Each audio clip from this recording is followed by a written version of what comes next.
You can't turn a blind eye to this, okay? We are in a great spiritual warfare right now where things might come to pass if you don't take action for yourself and challenge the people that want to pursue and complete their agenda to control you more with this digital slavery. That's just what it is. They want to structure you, control you, your mind, body, and soul, into doing things they want you to do with credit scores or something. It's all about control. It's all about making the most money out of you. You are the product.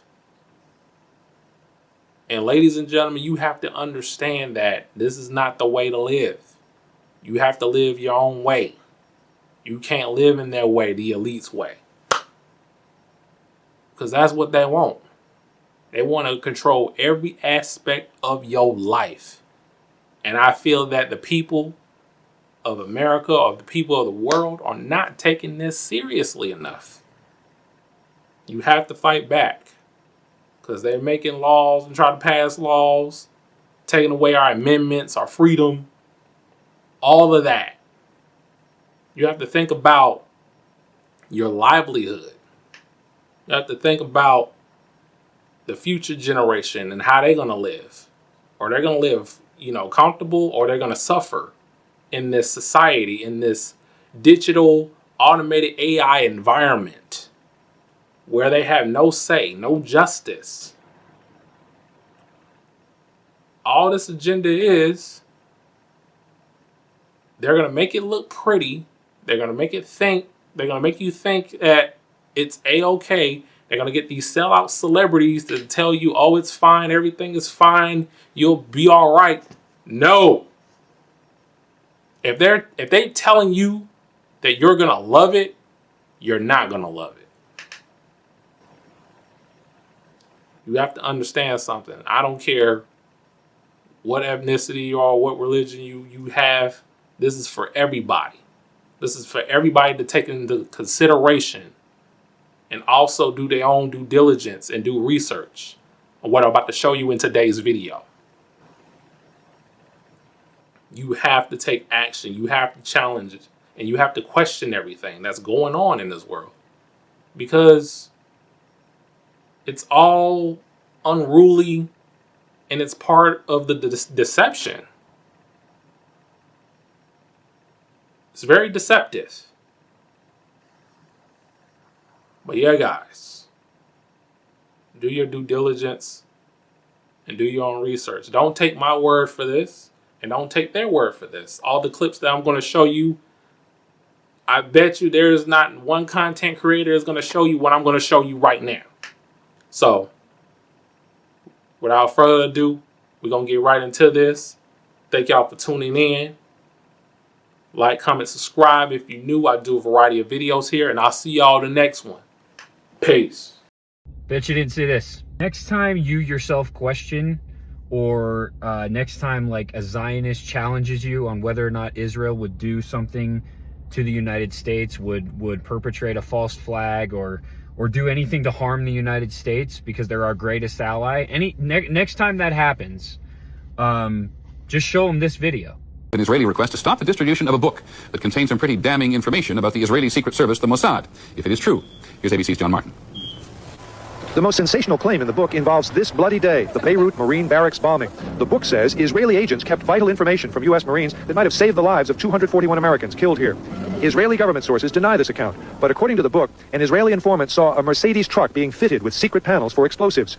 Israeli troops were told to be on the lookout for the truck, but the book says the Israelis intentionally gave the Americans only a vague warning, not mentioning the kind or size of vehicle. The book says Israeli intelligence was willing to let the terrorists succeed to protect their sources and out of contempt for U.S. intelligence. It says agents withheld information on U.S. hostages for similar reasons. In Toronto today, the author was under a court-ordered gag not to discuss the book or the case. You see, there's two restrictions. There's one restriction that I can't talk about what I learned or have done in the Mossad, and the other restriction is I cannot talk about anything that's in the book.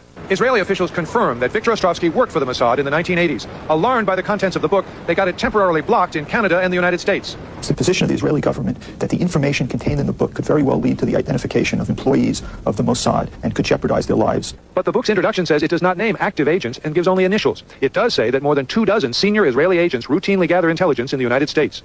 Late today, the book was put out for sale in New York after the court lifted its restraining order. The publishers claimed victory, but the Israeli embassy said it will still pursue its action against the author.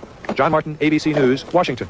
And by the way, this is not the first time that Israel has done something like this to the United States. It's been done dozens of times.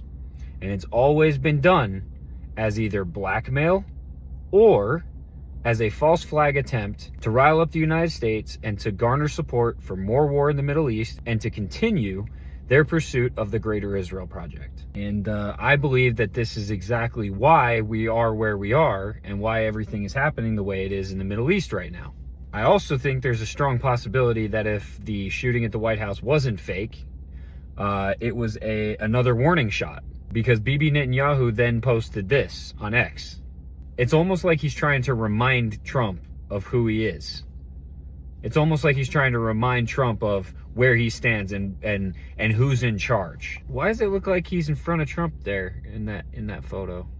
But hey, I'm just a conspiracy theorist. Aaron Brockovich tracking data centers wasn't on my bingo card. Girlfriend got a whole website now. Whole website. And she's tracking numbers. She's tracking all of the information nationally. Now, for those of you that don't know, back in the day, Aaron Brockovich was the paralegal largely responsible for winning out a case against PG&E Hinckley in California because their wastewater runoff was seeping into rural areas and creating a lot of health issues for the surrounding neighborhoods, including but not limited to childhood cancer. That case brought in a $333 million settlement that went to the families affected by the situation because a lot of them either had staggering medical bills or were forced out of their homes because of unsafe, unhealthy living conditions because their tap water was no longer safe. And in case you're not on the same algorithm I'm on, there's a lot of complaints about the tap water coming into people's homes now being very heavily yuck because of proximity to data centers that are up and running. Data centers are literally archonic portals to the underworld to bring in lower dimensional entities. Understand that they have been trying to manifest the whore of Babylon into this realm and the Antichrist. The whore of Babylon is fucking Lilith. The Antichrist is against the rising of the Christ because we understand it's a Christ energy. Just how there are higher beings here in this realm, there's lower beings in this realm. Using these data centers, like I said, for portals to bring in lower dimensional things. This is why, if you've been paying attention to the fucking news, it's so much demonic, evil, low frequency shit happening right now because y'all have to understand they gave people that COVID-19 vaccine that turned their DNA into mRNA. The mRNA is now, you no longer have DNA, you have mRNA, and it is the receiver from the supercomputer. And the same thing that's connected to these data centers. This is why Bill Gates invested a lot of money into the vaccines because it's all connected to the fucking Microsoft, to the fucking internet, right? So that's another reason why they threw up all these 5G towers at the same time they was releasing this vaccine. Everything is connected. So they're going to use these data centers and they're going to use people, especially who got that vaccine, as vessels in order to manifest these lower entity, lower realm things, lower realm beings, right? So this is why right now you see people randomly killing their families, killing their kids, killing their husbands and wives, trying to literally rob people, take people, kidnapping people, kids. Like, crime is at an all-time high right now because people are literally being hijacked by these fucking lower entity realm things that they're bringing in from these fucking data centers, right? That's why I'm saying this is an attack on the Most High. This is an attack on us as the true chosen ones. This is why it's important for us not to invest into this. It's important for you to quit fucking paying your bills. If we all came together and quit paying our bills, what the fuck could they truly do? We could go without power for a while. When there is no power, we can use fucking solar generators, right? Invest into solar generators, invest into a fucking grill. We can cook outside because it's toxic as shit to cook on the inside anyways, right? We can collect fresh water from a stream nearby, right? Most people have some form of fresh body of water nearby. That water is 9 times out of 10 way more cleaner than the fucking waters coming from these dirty, filthy ass pipes filled with shit and urine and all type of bullshit. Because at the end of the day, flowing water has different minerals that the fucking tap bullshit water doesn't. And they're putting chemicals in it. You could take that home, boil it. You can fucking even learn how to distill water. I've distilled water before. You could use just a pot to distill. But what I'm letting you know, we're going to have to disconnect from the government, because the government is here to govern our mind. It's literally in the etymology of the fucking word. We have to go back to the spiritual laws. Ashe segment, ashe segment, ashe segment. And you have to keep your heart as light as a feather in order to evolve in this new world. What's next? Your prediction box. The world will move towards an AI surveillance state. Everything you do online is being recorded and it's being inputted into the database to figure out who you are, what you want, and how to control you. And they think this is progress, by the way. This is progress because I'm making you a better person, right? I feel like that's already happening. I think it's pretty obvious. Yeah. What does that mean in reality for the average person? Because, you know, we're seeing some of these big companies like OpenAI and Anthropic all sort of signing up to government military surveillance projects. What does that mean for the average person? Right. So for the average person, it means two things. It means digital ID and digital currency. Okay. So what that will allow is for the government to basically monitor everything you do online and control all financial transactions. It can basically program your bank account. So like you can't buy cigarettes or you can't buy drugs. And this will allow the government to basically categorize everyone and put everyone into a certain database to monitor that person. And once you're able to categorize everyone, you are able to use AI to predict their behavior. Isn't this what goes on in some parts of the world? This is what goes on in China. And that's how I know about this. How does it work in China? Well, in China, we all have digital ID. If you want to access anything in China, you need your digital ID. So if you want to open a bank account, you have to use a digital ID. If you want to use any e-payments, you have to use digital ID. If you want to use a phone, you have to use digital ID. Okay, so everyone's part of this national database, and then what this allows government to do is basically monitor everything you do, because basically, depending on how you buy things, I can then extrapolate to figure out your behavior, and then I can figure out your thinking, right? And then I can create incentives in order to guide and control your behavior. So in China, can they see everything that you do? Yes, they can. Messages you send. Everything. Payments you make. Everything. Everything. Won't you be in trouble if you talk against this system? Well, me personally. Okay. So I operate in a gray area where I do not interact with the Chinese internet. So everything I do is in English. It's meant for consumption in the Western world. And I don't talk to Chinese reporters. I don't talk to Chinese social media. I have no Chinese media presence. And I am not at all influential in China. And I prefer that way because if I ever became famous in China, then they would obviously want to control me in order to better influence other people. They're not data centers, they're fusion centers. I might be late to this, but they are literally going to be fusion centers that are run by AI. That's why they don't need employees like fusion centers do. They're gonna analyze everything about you to see what level of threat you are to them. This is a picture of a fusion center. This is the inside of a data center. Tell me that's not something out of a horror movie. I don't know, between this and the digital IDs, it's giving Matrix. And this is happening sooner than you think. King Lizard Swamp Creature himself just announced that England will be proceeding with the introduction of digital ID. And this has been the plan for a long time. We have been conditioned for comfort and convenience, not self-sufficiency. So when they introduce this in a way that makes life seem easier, a lot of people are going to jump on it, regardless of the long-term consequences, lack of privacy, and lack of freedom. You guys better wake up.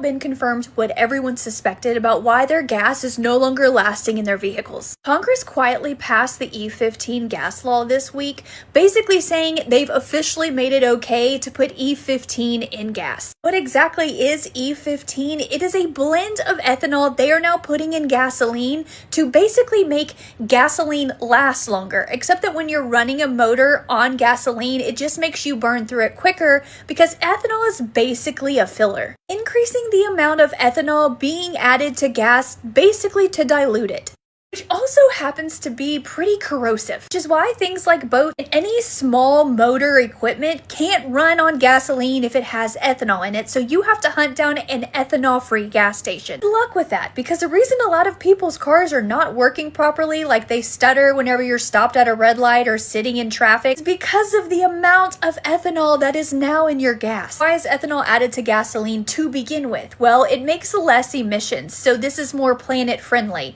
And how they sold it in the US is that they were going to cut our prices for gasoline by up to 10 cents a gallon by adding ethylene to our gas. Then something weird happened in that gasoline stopped smelling like gas sometime in the last year. Then people who used to go 10 plus days without having to stop at the gas station are now having to stop every single week. Drivers started noticing that their vehicles simply weren't performing the way that they used to, making a lot of people suspect that it was their gas or something new that was in it. Now it looks like all of those people were right, because they are now adding more ethanol to gas than ever, meaning when you buy a gallon of gas, you're only getting 85% gas. 15 gas also can't safely or legally be used in any vehicle that was built before 2001, and you absolutely should not be using this gas in anything with a small motor. While Congress is about to package this as if this is a way to lower prices at the pump, they've simply confirmed everything people have been suspecting. Breaking news, every mainstream fast food chain in America was just tested for, and this could be applied to Canada and Mexico probably too, massive amounts of glyphosate. These are the parts per billion of glyphosate found in every single one of these restaurants. Do not eat at any of them, man. I don't miss going to, which of one of these have I even been to? I guess Dairy Queen like 15 years ago, Domino's probably 10 years ago or longer. It's all poison. Completely poison. And Panera Bread tested the worst. Their whole grain bagel had 677 parts per billion. You may be wondering, what's the significance of the PPB and all this? Well, glyphosate is the chemical that a French scientist administered to rats. And by the third generation, the rats had horrific, let's just say, growths all over them and were completely infertile. And obviously it lowered the testosterone of the male rats as well. So it's a potent endocrine disruptor. And also there's already been billions in settlements for people suing Bayer, who makes glyphosate, for poisoning them.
You didn't know my husband has an environmental science degree from Oklahoma State University. He's a nerdy science guy.